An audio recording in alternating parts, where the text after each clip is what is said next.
It is ridiculous and it is against the laws of nature that we can have somebody sitting pretty who takes home more money than the credible entrepreneur who is doing actual production of goods and services. We always say it as it is. It is only in this country that when a thief is arrested, you hear elders from their tribe saying, he is our son and he is our thief. If you are deviant Yes. and I call you leader, probably you are already a leader, but you are leading in the wrong direction. We want to see the role of the youth Yeah. in the security, Yes. governance, Yes. and development. The youth that I meet and work with here, you know, we call them the millennials and X's and Y's, this and that. They don't necessarily want to live like their fathers and grandfathers, do business like their fathers and grandfathers. They're more independent, they're better educated, and they're the ones that are making everything move in this region. We look at the issues, we talk about issues that impact people's lives in Africa. The African peoples themselves continue to cheer bad leaders, and because they cheer them on, they continue to be misled. Let me ask you, doctor, would you rather be somebody who does not enjoy so much freedom but you are rich? Yes. Or you'd rather be poor who you are actually imprisoned by the poverty itself? My goal is not to come here and say, I want the majority ownership, I want to own this, I want to own that, I want to do this. My goal is we all make money and we're all happy, and I help build a big business here. Punchline is for Africa, with Africa, from Africa.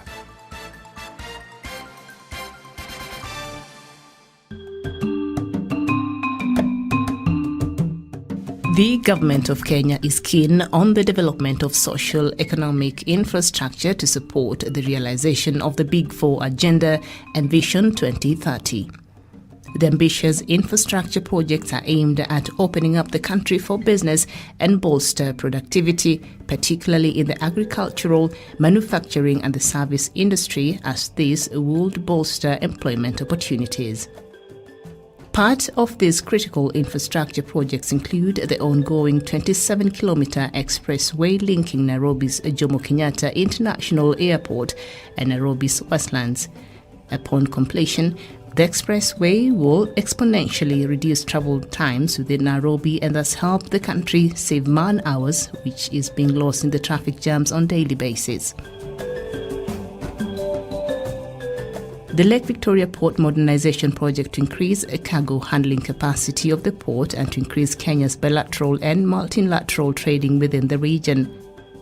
The expansion of healthcare facilities to facilitate fruition of the country's universal healthcare coverage under the Big Four Agenda. By speeding up movement of people and goods, the government is aiming to promote trading through reduction of travel times and costs.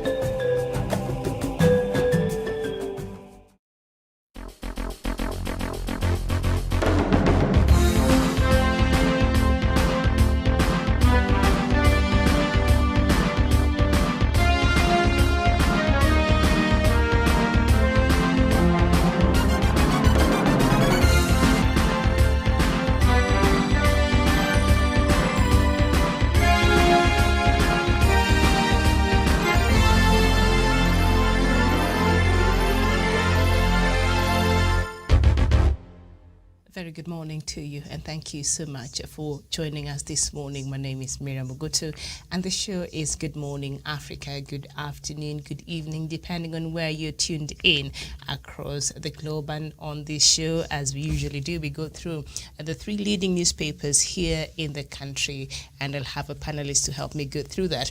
But before I bring them in, I'd like to bring us up to date with what is happening in regards to the latest figures in COVID-19 here in the country. And as few other countries across Africa and Kenya, confirmed cases this morning stands at 106,125 cases. The death toll is 1,859.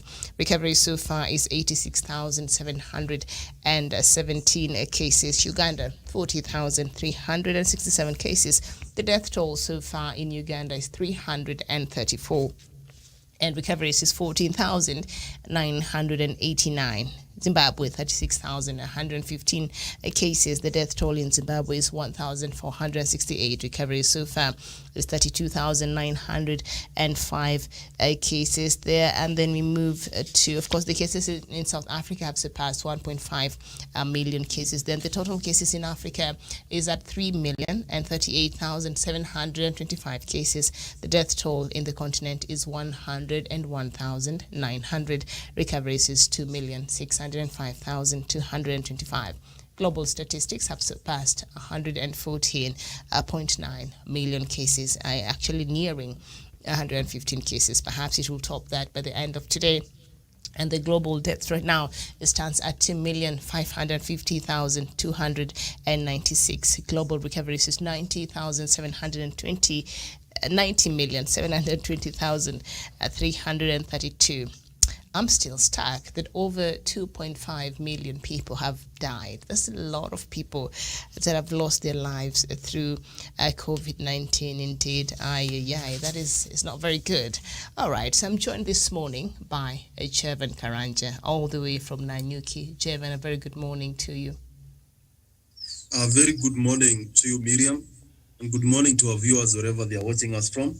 And good morning to my friend Douglas Kirimi. Always a pleasure being on Punchline Africa TV. It is nice to have you, Jevan, and we're also joined by Douglas Kirimi from Meru County. Douglas, good morning. Good morning, Miriam, and also to my friend Jevan Karanja, to our crew at our headquarters in Nairobi for the good work they are doing, and also to our friends across the world. And also, as a resident of Central Kenya, we are very happy. There is a lot of BBI synthesization meetings that are going on, and people are happy and they are accepting the report. So we are waiting to vote for yes, and we are very happy. Thank you, Miriam. Okay, thank you so much. Nice to have both of you this morning. So I'll quickly go through all the newspapers' headlines, and then we'll pick which story we're going to look at on the headlines this morning. And on the Standard newspaper, the main headline says, people to watch as vaccine lands coronavirus battle. The first 1 million doses of COVID-19 jabs land at JKIA tonight. The spotlight now turns on these people who must go flat out to ensure successful rollout and guarantee exercises integrity. And according to the Standard, these people is led by President Uhuru Kenyatta himself, CS Fred Matiang'i, CS Mutahi Kagwe, CAS Mercy Mwangangi, CS Ukur Yatani, Dr. Collins Chabu, and Governor Wambora. These are the people that are to look for, and of course they all play a very crucial role there in regards to COVID-19 there. That's why their names there are very important, and they've been mentioned there. So up there on the Standard newspaper, Ruto's last man standing kicked out. It started with talk of a fallout between the president and his deputy, and then verbal exchanges that gave way to a purge. Yesterday, the president's men completed the ouster of the DP's allies after they kicked out Caleb Kositani. And then what mini polls for Big Four there on the side there of the Standard newspaper. Of the Daily Nation, the main story is also about the vaccine and inside vaccine rollout plan. They outlined it there. The first Kenyan will officially receive the jab on Friday at a ceremony at the Kenyatta National Hospital, where a distribution program will also be unveiled. Health workers and other people on the front line in the war against a virus will be covered in the first phase of the vaccination campaign. I think that's a very good move there. And then up there, William Ruto, a changed man, facing threats of impeachment, eviction from his official residence, and being kicked out of the ruling Jubilee Party. Deputy President William Ruto has taken the war to President Uhuru Kenyatta's doorstep, seemingly daring his boss to a duel. According to Ruto's ally Caleb Kositany, who was kicked out of Jubilee yesterday, cases of DP responding directly to his boss are bound to increase in the future as the country heads to 2022 polls, given the president's resolve to hand power to someone other than his deputy. Very well. And the Star newspaper, why beating your spouse could land you in big trouble. An affected spouse or a child may file a claim for compensation. The story is on page 6. And then Uhuru Raila to test DP Ruto power in BBI vote. And then priest killed a woman, her son, before suicide. Police establish, the killings that happened there along Jogoo Road. All right, so let's just start with our the first story there on the Standard newspaper. Of course, The vaccine is finally will arrive in the country today, later on in the evening, and so they've chosen the front workers to be the first people to receive this jab. I think that's a good move. I don't know what you make of this, Douglas. Devon. Thank you, Miriam. It's a very good step towards the fight against COVID-19, because this is something that we have been aspiring or hoping to get in the middle of this year. But I see the government has already ordered the vaccines in time in the first quarter of 2021. Therefore, this is a very good step, because at the end of the day, Miriam, we have to protect ourselves and to protect the main actors in the fight against COVID-19. And I hear the first jab will be administered to the health workers and those people who are prone, who are most exposed to COVID-19.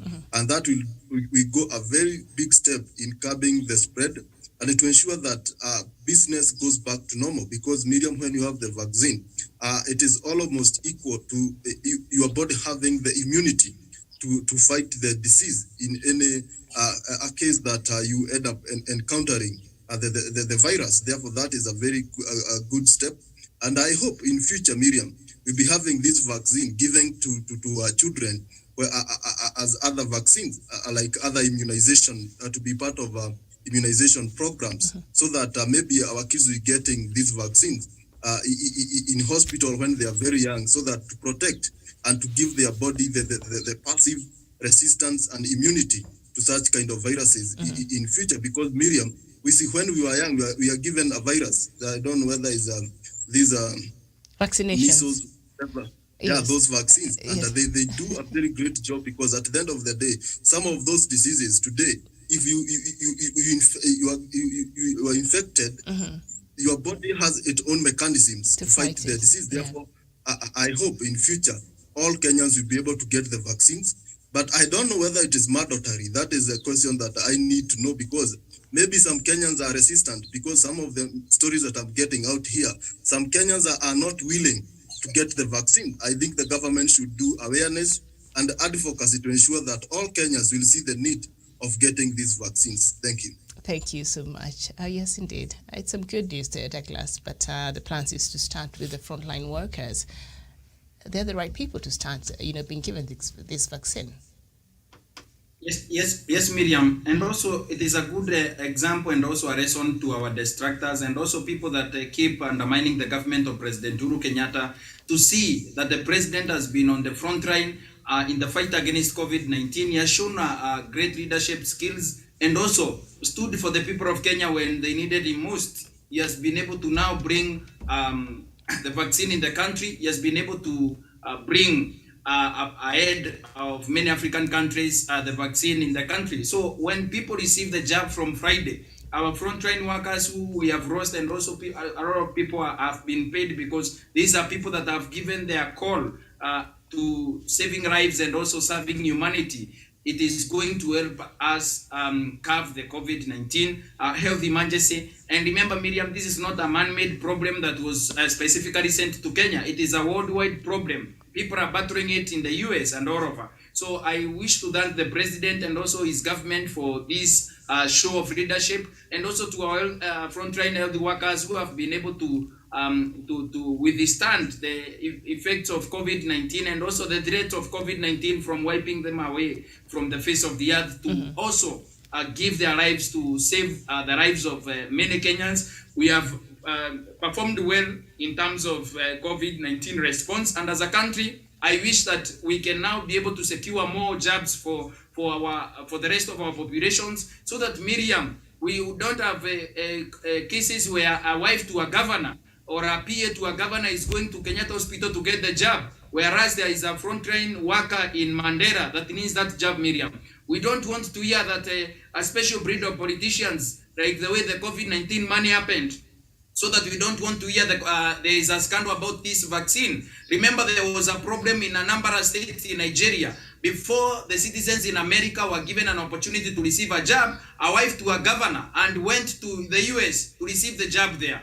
We don't want to hear there is a corruption case on this. There is a scandal between these jabs, because Miriam, we don't want to be buying these jabs at 100,000 and 50,000 from private hospitals when they run at JKIA. And remember, Miriam, it is at JKIA when things come, everything is very well coordinated. When it gets to JKIA, it is historian and also people who have problems. So we don't want to hear problems there. We are also asking Ukuri Atani and CS Macharia, Matiangi, and everyone that is involved in the process to make sure that the jabs are secure and safe, so that they will get to the recipients, the frontline health workers and the teachers, so that we can be able to deal with this first bunch, and also as we are waiting for the government to order more, Miriam. Okay. So as our typical behavior as Kenyans, we need to caution ourselves against stealing these vaccines, because, Miriam, Kenyans have a tendency of creating a scandal out of everything. So as this jab runs in the country, we want to caution those people who stole COVID-19 money should not go for the jab, because when they go for the jab, Miriam, right, it will not get to the intended recipients, Miriam. Thank you so much.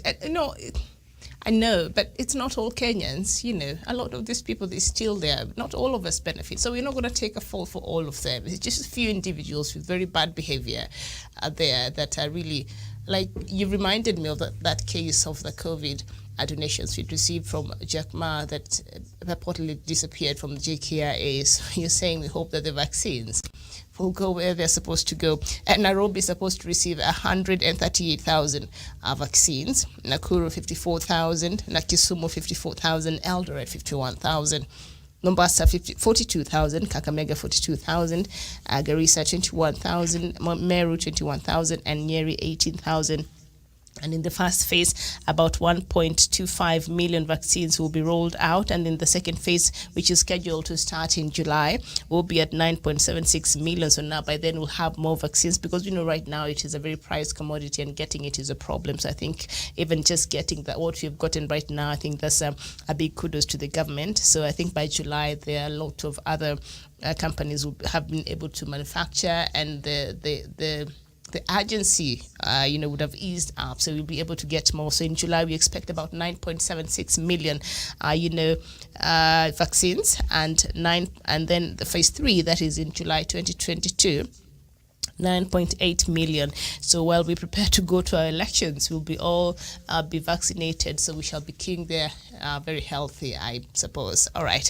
Thank you so much. We're also joined by Professor Jared Onyari. Professor, very good morning to you.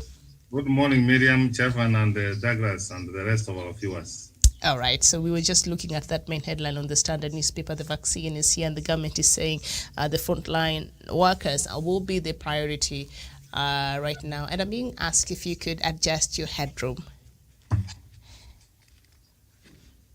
Thank you. All right, something on COVID before we move on to our other topic, Professor. Yeah, Miriam, what I have to say that I have to thank God, because He has answered my prayers, because I prayed for this vaccine. And in the history of the world, it has taken the shortest time to come with this kind of vaccine, Miriam. So that is a step in the right direction, and we want to thank God for that. And starting with the frontline workers, Miriam, in the health sector, Miriam, it's a good thing to know to do, Miriam, because those are the vulnerable people, Miriam. When you get sick, you go to them. Teachers and even the security officers, Miriam, that's the way to go. But my take here is that, Miriam, we continue observing all the health protocols, Miriam. We keep social distance, we wash our hands, and we wear masks. Because as you can see, Miriam, Kenya, we are 47 million Kenyans. The jobs which have come is only 1 million. So the rest of 46 million Kenyans, Miriam, they have to strictly adhere to health protocols of Miriam, I submit. All right, very well, thank you so much. So on top there of the main headline on the Standard newspaper, Ruto's last man standing kicked out And they say Jubilee Purge, it started with talk of a fallout between the president and his deputy, and then verbal exchanges that gave way to a purge. Yesterday, the president's men completed the ouster of the DP's allies after they kicked out Caleb Kositany. I'll start with you, Javen. Miriam, you know, the people who are being kicked out of the party today, they have their own political party called the United Democratic Alliance, something, the UDA party. And I thought if they have a party to build, the best they can do is to pull out from Jubilee and concentrate on making their party better and having structures to ensure that in 2022, they win the presidency and majority of parliamentary seats. I think that is the aim of any political party. But it seems like these people in the UDA, they want to be in UDA and they want to be in Jubilee. You can't be in two places, you can't be in two parties at the same time. You need to declare where your loyalty is.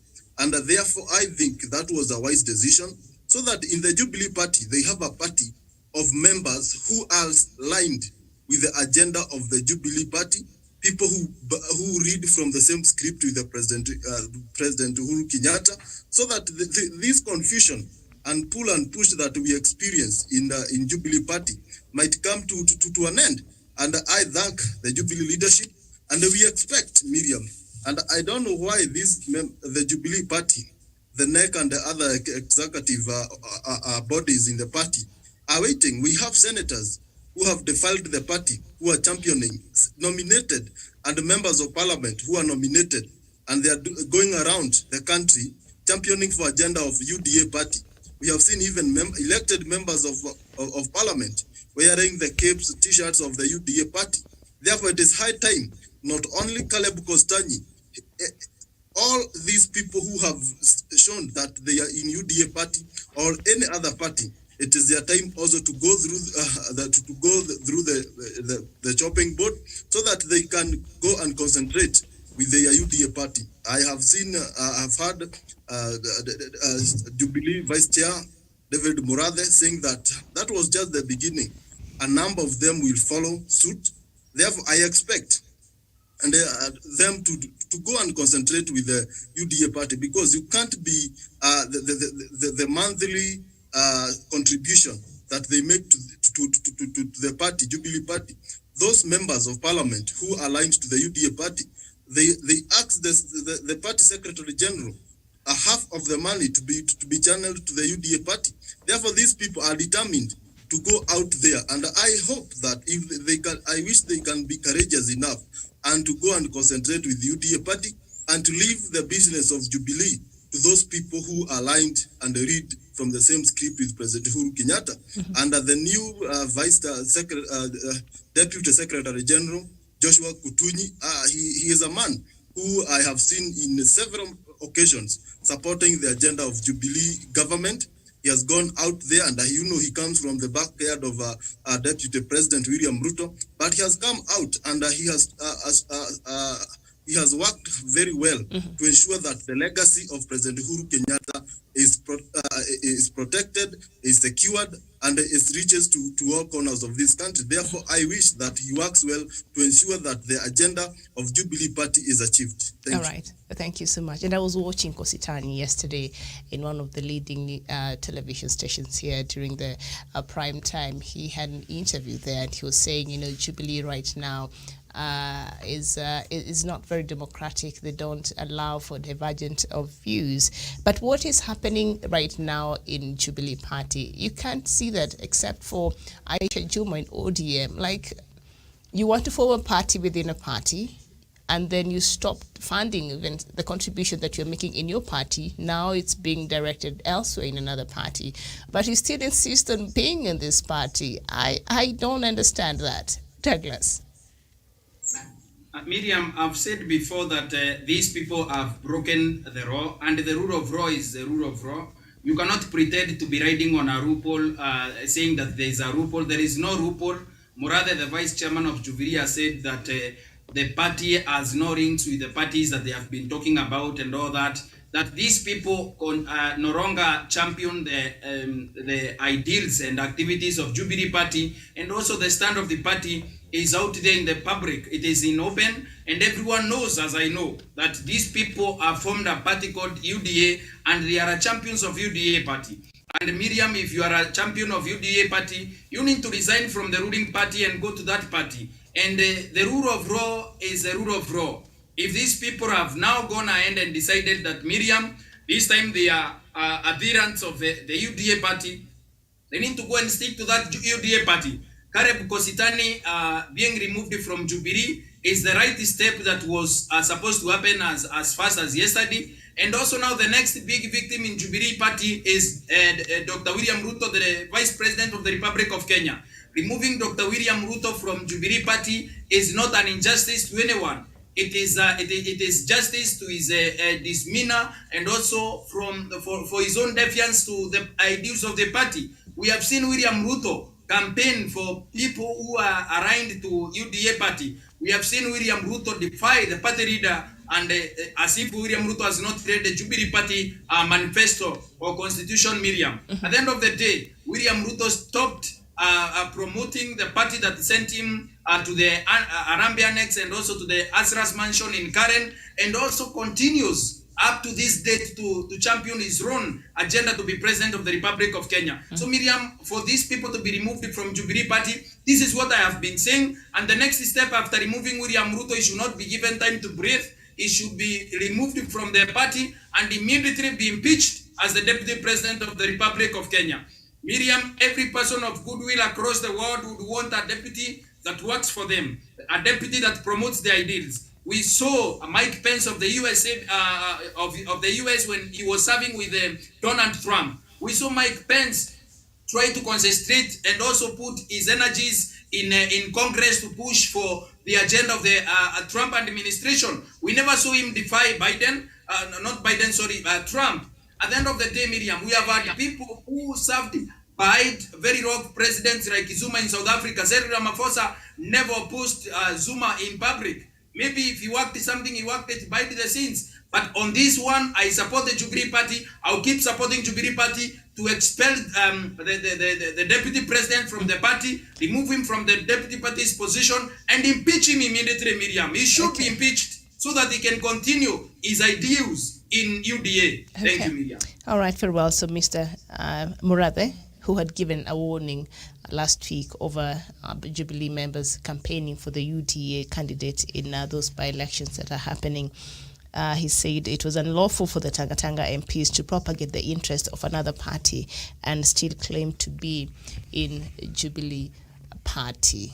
Professor, was Jubilee right to expel the Deputy Secretary General there, Caleb Kositany? Miriam, have you asked me a question whether Jubilee was right to expel? Yes. How do you expel someone who is not there, Miriam? Miriam, the freedom of political rights are enshrined in Article 38 of the Kenyan Constitution. You have got the right to belong, to form, and participate in activities of a political party. But the Constitution does not say, Miriam, you participate into political parties, Miriam. You have seen people wearing yellow t-shirts, Miriam. And Jubilee, these are red t-shirts, Miriam. So I hope they listened to me the other day, Miriam. And I'm glad that they are implementing. And if you are a true Democrat, Miriam, you feel that you cannot belong to this political party, you don't hang on. You just move on because the Constitution gives you freedom. You don't wait to be told, Miriam, guy, don't sit here. You have to be sit there. So Kostan has gone to his party. We have heard them say in broad daylight that they will destroy and ensure that Jubilee is no more. And we are yet to see. What they only say, Miriam, I wish them well in their new political parties. And Miriam, these are the people who have got no history.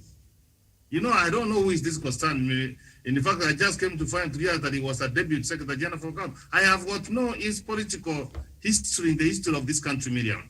And what I have to say, I entirely agree with Javan.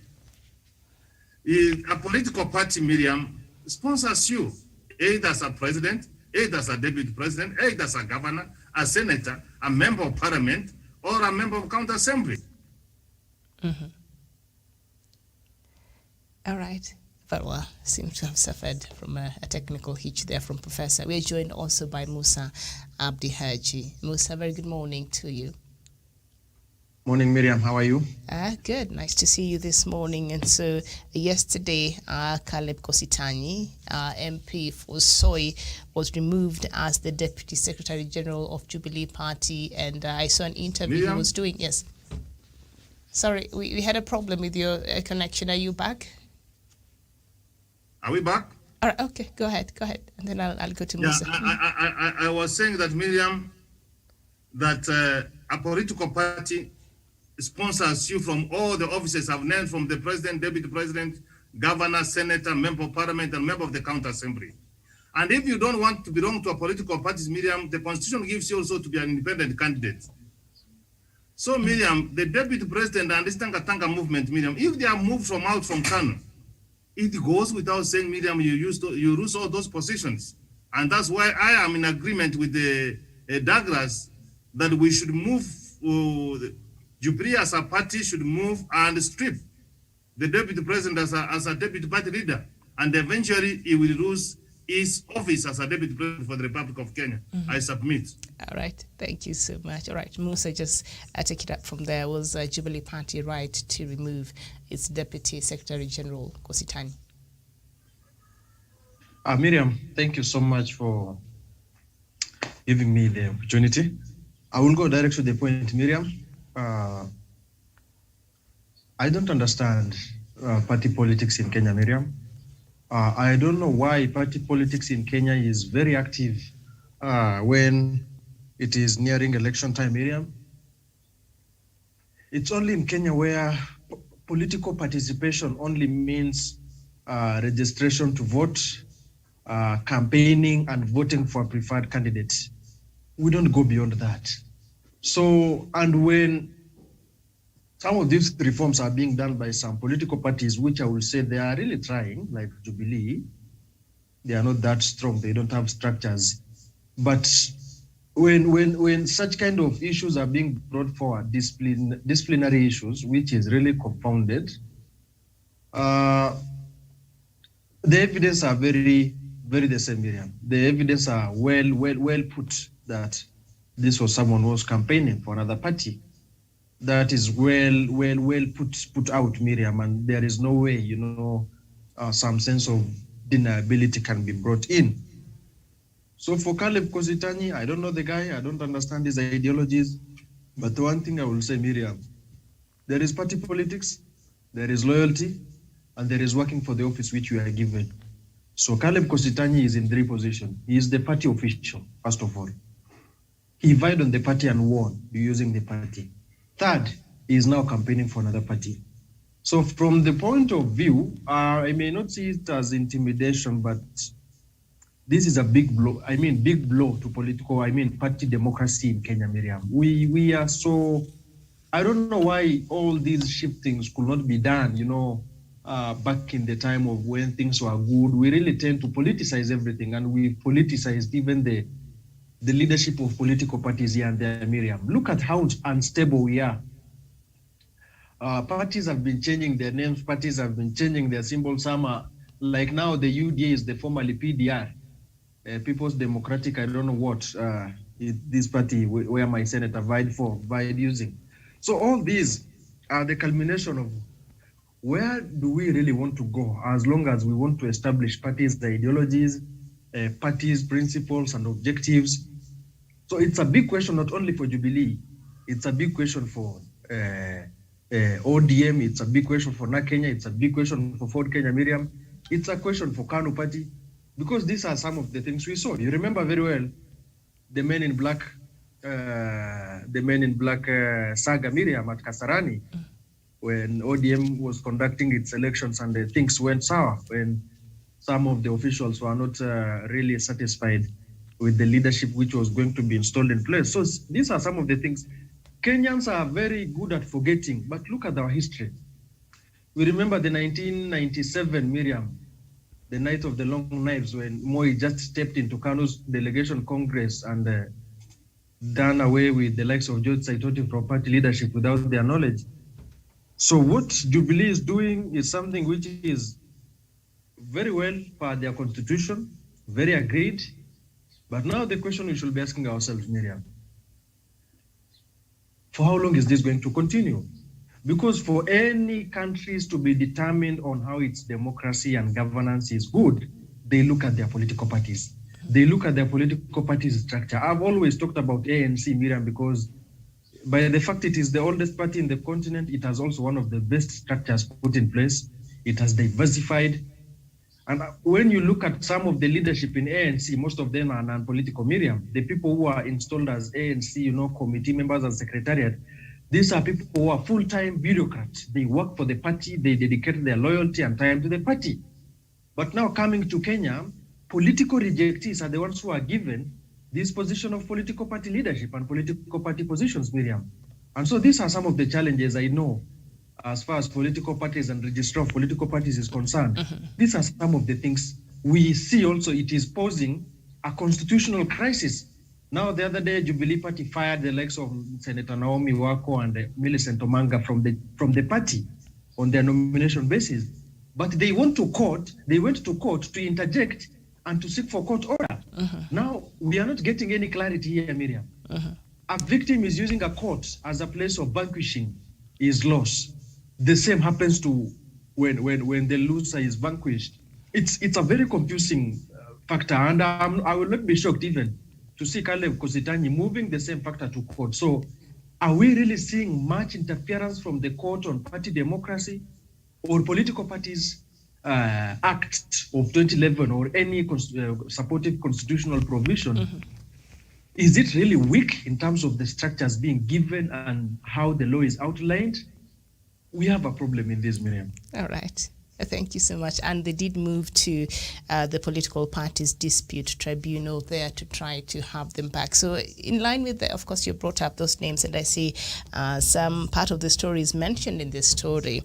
And I just read a part of it. So Tuju, in his response to a case filed by nominated Senator Isaac Mwaura, explains why Jubilee can no longer gel with Ruto's diehards currently rallying behind UDA, and argues that the Hustler Nation agenda is contrary to the ruling party's manifesto and campaign pledge.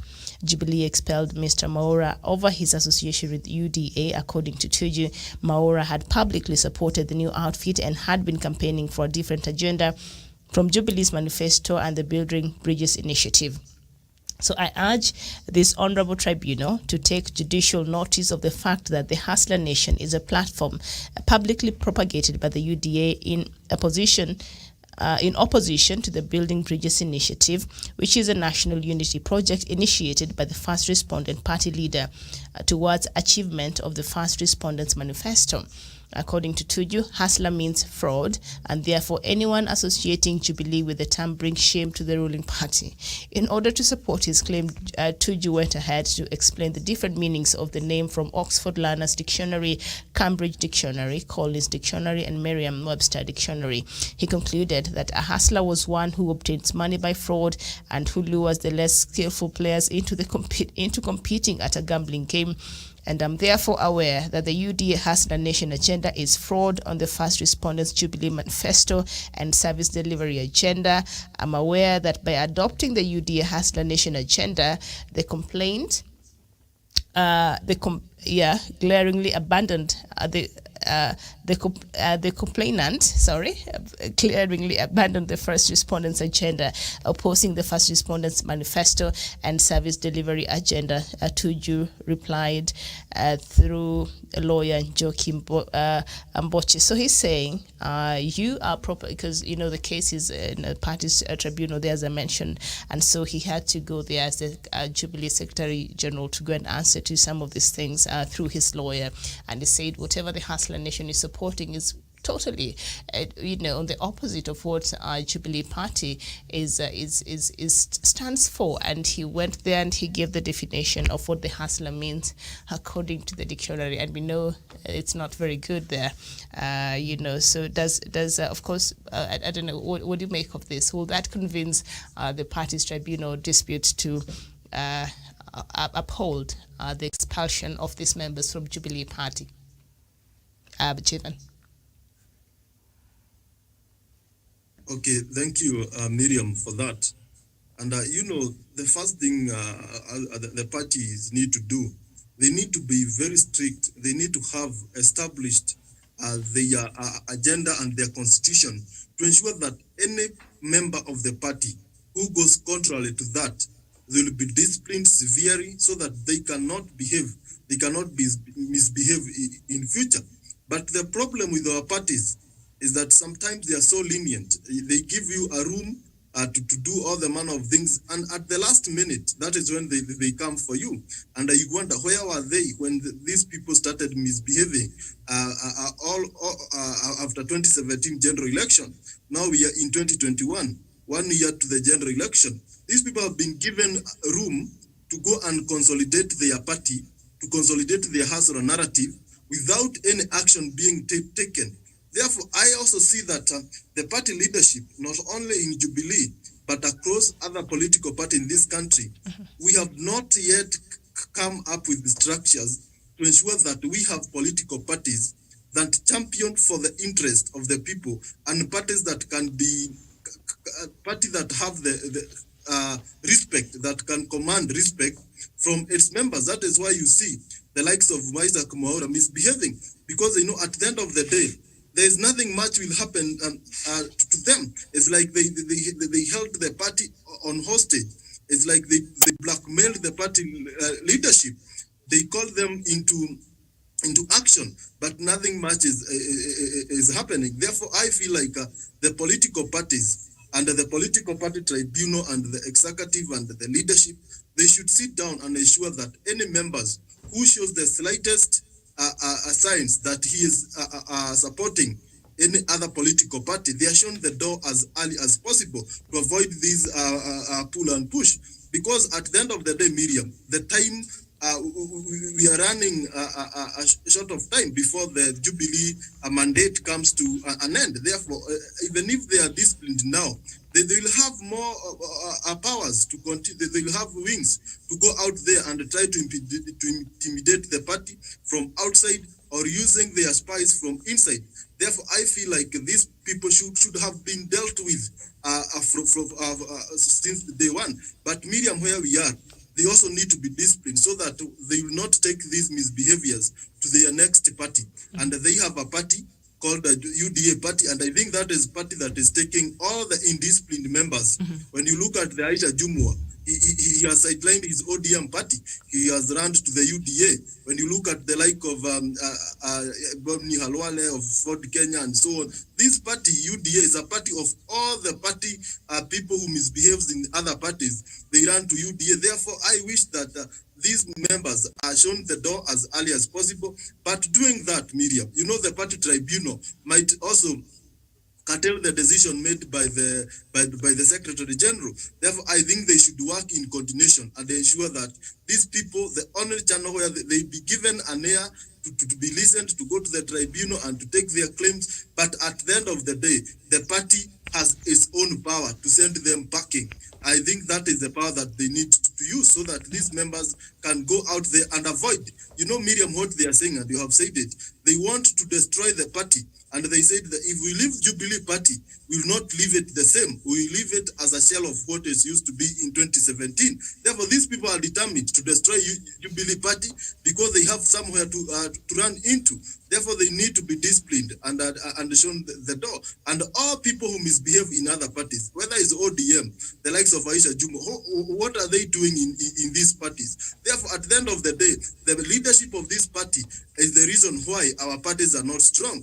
Unless the day, Miriam, the day in this country, we'll have political parties that are owned by the people of Kenya, political parties that are owned by members. But the problem in this country, we have political parties that are individually owned. When the individual who owns the party vacates the office, leaves the scene, the political scene, the party shines off. Therefore, we need to wake up to ensure that we have strong parties that can sustain for 50 years, 100 years, having the right structures as ANC or Chama CCM in Tanzania. Thank you. All right. And of course, Mwaura, in his response, he said, my expansion was malicious with no justifiable reason. The committee relied on unauthenticated information to arrive at a preconceived outcome. without giving me a sufficient time to defend myself. And while Mr. Kositany was on that interview yesterday, I think the news anchor there posed a question to him. So who is destroying Jubilee Party? Because we know that what Jubilee Party, the chaos that is in Jubilee Party today, a lot of it has been blamed on the handshake between President Uhuru Kenyatta and opposition leader Raila Odinga. And he said Jubilee Party is being destroyed by itself. So he was not Raila Odinga, like, no, Jubilee Party is destroying itself. Actually, that was his answer. And I thought that was quite interesting there. All right, so let's just leave that alone. I don't know if, Douglas, you have something to add to that. Miriam, at the end of the day, they keep saying and doing different, they say one thing from one side of their mouth and another thing from the side of their mouth. Professor Jared Onyeri is a champion. He can tell us the truth about the Bible. The Bible says that let a double-minded man not think that he shall receive anything from God. If God himself has put a command in his word, it is written in his word that if you are a double-minded, you shall not receive anything from God. These people, one morning they are blaming Raila Odinga for destroying their party. The next minute we are having this man, Caleb Kositany, saying that the Jubilee Party, our own party, is destroying itself from within.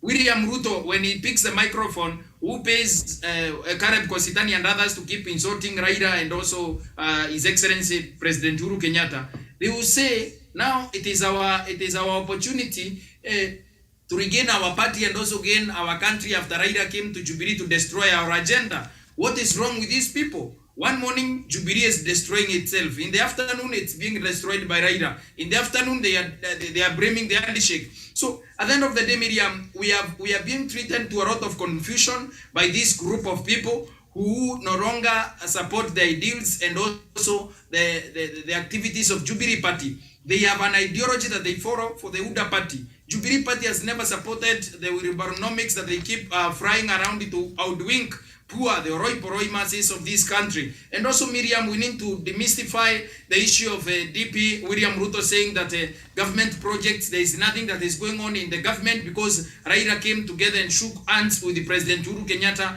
in 2018. We have seen projects that are being launched by the President. We have seen projects all over the country. In Kirinyaga County, I can name Dhiba Dam that has been done there. In Nyeri, I can name the Ruringo Stadium that has been that is ongoing. The construction is ongoing. The 900 million in innovation of Kinoru Stadium, the bypasses in Meru, Mate Road from Shakariga and to Meru Town, and all that, Miriam. There are so many projects, Kisumu to Kakamega Road, and also the Riwatoni floating bridge, and also the Dongo Kudu bypass, Miriam. There are so many roads from Kitui Town to Kibwezi. There is a road that has been built by Chinese. Actually, it was supposed to be completed this March, but it was not. It was completed the end of schedule in November. We need to tell each other the truth, that the Deputy President can lie on the face of Kenyans who can see truly that the government is working, and handshake has nothing to do with that. If they destroyed Jubilee and went to form their own party, we need to tell each other the truth that they ran away from Jubilee Party,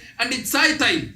Even when you divorce your wife, you don't keep going to their home again and also disturbing your in-laws. You need to leave them at peace and go and marry another woman. They have married another woman politically called UDA. Now they need to go and concentrate with their new bride and leave the old bride, the Jubilee Party of the Republic of Kenya, Miriam. Because these people who are crying from one radio station and other and from one TV station to another, that is not going to help them. They can give as many press conferences as they can, but as it stands, they have been pushed out of Jubilee Party, and there is nothing that we can do about it. The Jubilee Party National Management Committee has decided, Caleb Kositany, William Ruto, and company, they need to be shown the door. The next step is impeaching William Ruto and kicking him out of Jubilee Party and striping him off the Deputy Party Leader's position, because that is the only way. That is the just way. It is the justice that we need to serve William Ruto. Serve him when it is hot, like he has served us when it is hot. When they have withdrawn contributions from Jubilee Party, how do they expect the party to continue? We cannot keep babysitting these UDA politicians. They need to go and form their own party, Miriam. I submit. Okay. And I think the same stories on the Daily Nation. William Ruto, a changed man, facing threats, impeachment, eviction from his official residence, and being kicked out of the ruling Jubilee Party. Deputy President William Ruto has taken the war to President Uhuru Kenyatta's doorsteps, seemingly daring his boss to a duel. According to Ruto's ally, Caleb Kositanyi, who was kicked out of Jubilee yesterday, cases of DP responding directly to his boss are bound to increase in the future as the country heads to 2022 polls, given the president's resolve to hand power to somebody else. So that is what Kositanyi is said to have said yesterday. According to the Daily Nation, he's saying, you know what, Ruto is ready to bring it on to the president, and he will take the war to President Kenyatta's doorsteps. Professor? He's a bold man.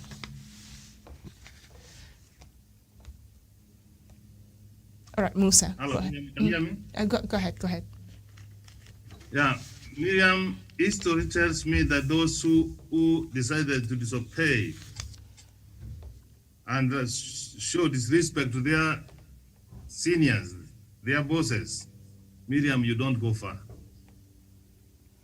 And I'm very sure that the Deputy President for the Republic of Kenya, the Deputy Leader for Jubilee Party, Dr. Samuel William Ruto, is not going to go far. Why? He has betrayed the trust which the President gave him to be his running mate. He has been doing the campaign for the last 3 years, Miriam. He has not assisted the President, Miriam, in any way. And the official resident for the Deputy Republic of Kenya, Miriam, which is supposed to serve people, we have been seeing it doing different things to those people who are subscribing to other outfits which are not part of the government. So Miriam, if that is the route he has chosen, I can tell you for free, time will tell us how far he will go. And if God gives him the grace of becoming the president of this country, and God forbid, he will not even want even himself to have a rock deputy president. And that's why, Miriam, from where I sit, we need to do something to our constitution. Because we cannot have two people who cannot work together, and then we sit and do nothing. Yes, we did not capture that one in BBI, but in fact, Miriam, that's a gray area in the future which we will need to fix our constitution, Miriam, and have it fixed so that the deputy president and the president can be able to read from the same script so that they can be able to serve the people of Kenya. Mm-hmm. So Miriam, there's nobody who is fighting the deputy president. He has only decided to do his own things. And the people who ever disobeyed in history, their script is there for us to read. Mm-hmm. History is very rich, so there's no need for the deputy president again to add more to history. I submit. All right, thank you so much. And according to Mr. Kositanyi, the DP will increasingly respond to direct attacks from his boss at the 2022 general election years, and especially given President Kenyatta's resolve to be succeeded by someone else other than his deputy president. Musa, how are we likely to see this play out? Because from what Kositanyi is telling us, the DP will not be shy anymore. He will directly be responding and challenging his boss every now and then, as we've seen in the recent past there. How are we likely to see this play out? And for a Kenyan who is watching this, perhaps would want to know why, does the DP still insist on being there, even knowing very well that, he does not feel like the agenda, the vision of Jubilee Party is what he wants to support anymore? Wow, this is a very hard question, Miriam, and I will try my best. Just attempt to answer the first part of because it. I really admit there is nothing as confusing as party politics in this country, Miriam. And when Caleb Kositanyi speaks about the emotional attachment he has to the deputy president, then how can that imply the official standing of the party? We can only hear the direction of the party, what they have resolved to do, from two people. It's either Dennis Murathe or Raphael Tuju Miriam. And I don't know where he is coming from. But these are all as a result of mixing individual interest with the greater aspiration of the party. That is the problem we've been having in political parties, whereby Kenyans are seeing these political parties more of a personal property than a party which is the embodiment of the aspirations and ideologies of a certain and specific group of Kenyans, Miriam. And a good example is when Daniel Toroitich arap Moi left politics in 2002. KANU almost went into oblivion, Miriam. We remember of many political parties, the NAC Kenya, the PNU. When Mwai Kibaki left power, PNU left with him. So even this one, I'm really afraid, and even Deputy President is seeing from the point of view of political party being the means of getting to power, but not the means of addressing the ideologies and development to the people. That is the perception. All right. People form political parties as if it's a lactation period for animals, Miriam. People just form political parties anyhowly. We just saw the other day, wheelbarrow was floating and then boom, a political party has adopted a wheelbarrow as a symbol. In Kenya, it's very funny with the way how we come up with political parties so fast. Even Jubilee Party, it was formed in the midst of 2013. PNU, you remember its history, Miriam. So the problem we have here is that the leaders are seeing political parties not as a base to address their understanding of political ideologies and leadership issues and project issues and development issues, but as a career to their means to power. All right. That is the problem. That's why our political parties can't survive. And for the case of Caleb Kositany speaking about the deputy president, this shows us one thing. Definitely, it is in no one's doubt. If deputy president is not going to carry the UDA's flag in 2022, then he's going to carry another party's name. If not UDA, then a new political party outfit shall be formed. That is what I'm saying. That is what Kositany is meaning when he says the deputy president is not going to be intimidated or swayed. So it means the rebellion shall lead to formation of another political party, something which is not new. It has been very common in Kenyan political arena, Miriam. And with that comes another complexion now. You don't have party structure, you don't have working staff, you don't have bureaucratic agenda of the party. So the things you do, you recycle the old dustbins now. You bring the rejectees from the Jubilee Party to be the leaders of the new parties. I mean the new party and become the new official. So we are just recycling all the same old. Paid politicians, Miriam. Okay, thank you so much. We have to go now, Abdi, I'm afraid, because our time is far gone. Thank you so much, Musa Abdi. Thank you, Professor Jared Onyari. Thank you, Douglas Kirimi. And of course, thank you, Jevan Karanjan. Thank you indeed, our viewer, for watching this morning. We shall be back in a few minutes. My name is Miriam Ogutu. A very good morning to you.